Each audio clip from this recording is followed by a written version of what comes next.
ಸುಶ್ರಾವ್ಯವಾಗಿ ಭಕ್ತಿಪೂರ್ವಕವಾಗಿ ಪ್ರಾರ್ಥನೆಯನ್ನ ಸಂಪನ್ನಗೊಳಿಸಿದರು.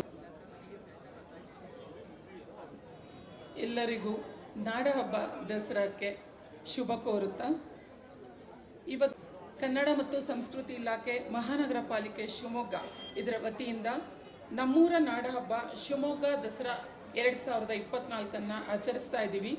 ಶ್ರಮವನ್ನು ನಿರ್ವಿಘ್ನವಾಗಿ ಇವತ್ತು ಪ್ರಾರಂಭ ಮಾಡಿದ್ದೀವಿ. ಈ ಕಾರ್ಯಕ್ರಮಕ್ಕೆ ಆಗಮಿಸಿರುವಂತಹ ಹಾಗೂ ಅಧ್ಯಕ್ಷತೆಯನ್ನು ವಹಿಸಿರುವಂತಹ ಶ್ರೀ NS ವಾಗಿ ನಮ್ಮೆಲ್ಲರಿಗೂ ಸ್ಫೂರ್ತಿದಾಯಕವಾಗಿ ಇವತ್ತು ನವರಾತ್ರಿ ಅಮ್ಮನವರನ್ನು ಮೆರವಣಿಗೆ ಮೂಲಕ ಹಾಗೂ ಈ ಕಾರ್ಯಕ್ರಮದ ಮುಖ್ಯ ಅತಿಥಿಗಳಾಗಿ ಆಗಮಿಸಿರುವಂತಹ ಶ್ರೀ ಸುನೀಲ್ ಕುಮಾರ್ ದೇಸಾಯಿ ಸರ್, ಮುಖ್ಯ ಅತಿಥಿಗಳಾಗಿ ಆಗಮಿಸಿರುವಂತಹ ಶ್ರೀ BY ರಾಘವೇಂದ್ರ ಸರ್, ಮಾನ್ಯ ಸಂಸದರು. ಎಲ್ಲ ದೇವಿ ಕರುಣಿಸ್ಲಿ ಅಂತ ಹೇಳಿ ನಾವು ಆ ದೇವಿಯಲ್ಲಿ ಬೇಡ್ಕೋತೀವಿ.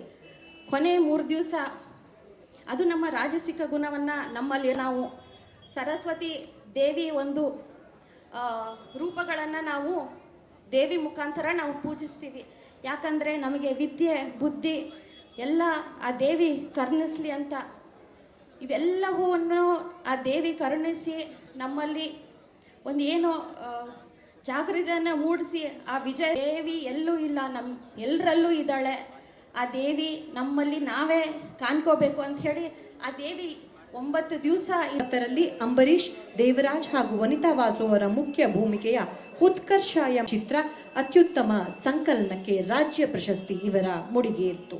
1991ರಲ್ಲಿ ಸಂಘರ್ಷ ಎಂಬ ಚಲನಚಿತ್ರ ಇದು ರಾಜ್ಯ ಪ್ರಶಸ್ತಿಯನ್ನ ಹಲವಾರು ವಿಭಾಗಗಳಲ್ಲಿ ತನ್ನ ಮುಡಿಗೇರಿಸಿಕೊಳ್ತು.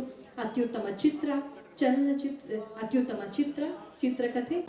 ಸುದೀಪ್ ರವರನ್ನ ಈ ಚಲನಚಿತ್ರದ ಮೂಲಕ ಕನ್ನಡ ಚಲನಚಿತ್ರ ಕ್ಷೇತ್ರಕ್ಕೆ ನಾಯಕ ನಟರಾಗಿ ಧ್ವನಿ ಸಂಕಲನಕ್ಕೆ ಅತ್ಯುತ್ತಮ ಧ್ವನಿ ಸಂಕಲನಕ್ಕೆ ರಾಜ್ಯ ಪ್ರಶಸ್ತಿಯನ್ನು ಇಂದು ನಮ್ಮ ಶಿವಮೊಗ್ಗ ದಸರಾವನ್ನ ಉದ್ಘಾಟಿಸ್ತಾ ಇದ್ದಾರೆ.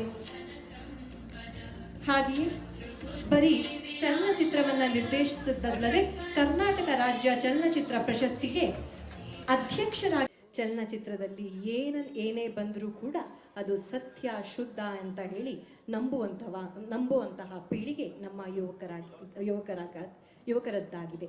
ಅಂತಹ ಸಂದರ್ಭದಲ್ಲಿ ವಿಶೇಷ ಚಿತ್ರಗಳನ್ನು